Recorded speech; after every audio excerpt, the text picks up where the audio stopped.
আসসালামু আলাইকুম স্যার।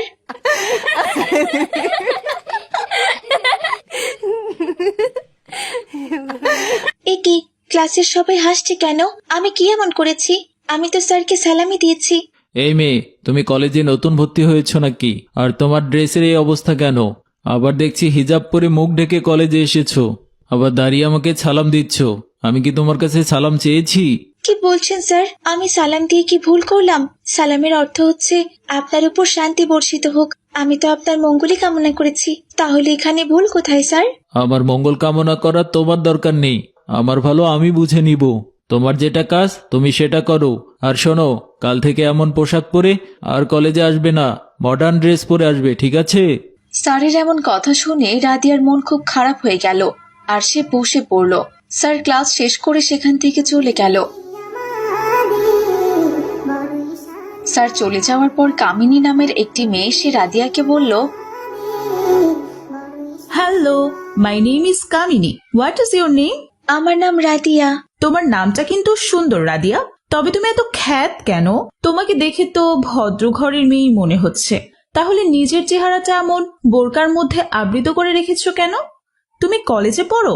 এখন তো একটু নিজের স্বাধীনতা থাকা দরকার। খুলে ফেলো বোরকা। কাল থেকে স্যার যেমনটা বলেছে সেভাবেই কলেজে আসবে, কেমন? আর তা না হলে সবাই তোমাকে দেখে হাসাহাসি করবে, তখন তোমার ভালো লাগবে না। তাই তোমাকে সাবধান করে দিলাম। এই তুমি কি বলছো বোন? পর্দা করা তো ফরজ কাজ।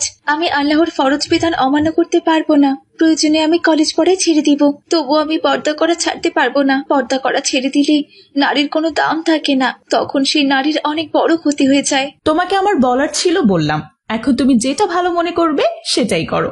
তবে আমরা যে পর্দা করছি না, কই আমাদের তো কোনো ক্ষতি হচ্ছে না। ক্ষতি হবে বোন, দেখবে একদিন তোমাদের খুব বড় ক্ষতি হয়ে যাবে।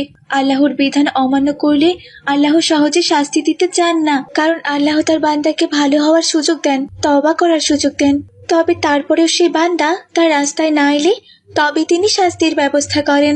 তুমি দেখে নিও, কোনোদিন আমার ক্ষতি হবে না, আমি তোমাকে চ্যালেঞ্জ করলাম। এভাবেই সেই দিনের মতো ক্লাস শেষ হয়ে গেল আর রাদিয়া তার বাসায় চলে এলো। বাসায় এসে তার আব্বুকে বলল, আব্বু, আপনি আমাকে কোন কলেজে ভর্তি করিয়ে দিলেন? কলেজের স্যার তো আমাকে বোরখা পরে যেতে মানা করে দিয়েছে। এমন ফেরাউনের মতো স্যারদের কলেজে আমি পড়বো না আব্বু, পড়বো না। স্যার বললেই হবে? এটা মুসলিম দেশ, এদেশে সবার অধিকার আছে নিজের মতো চলাফেরা করার। তোমার বোরকা পরতে ইচ্ছে করে তুমি বোরকাই পরবে, যার মডার্ন ওয়েস্টার্ন ড্রেস পরতে ইচ্ছা করে সে মডার্ন ওয়েস্টার্ন ড্রেসই পরবে। নিজের ইচ্ছা অন্যের উপর চাপিয়ে দিয়ে দিলেই তো হবে না। তোমাকে মডার্ন ড্রেস পরে কলেজে যেতে হবে না মা, তুমি বোরকা পরেই কলেজে যাবে। এরপরেও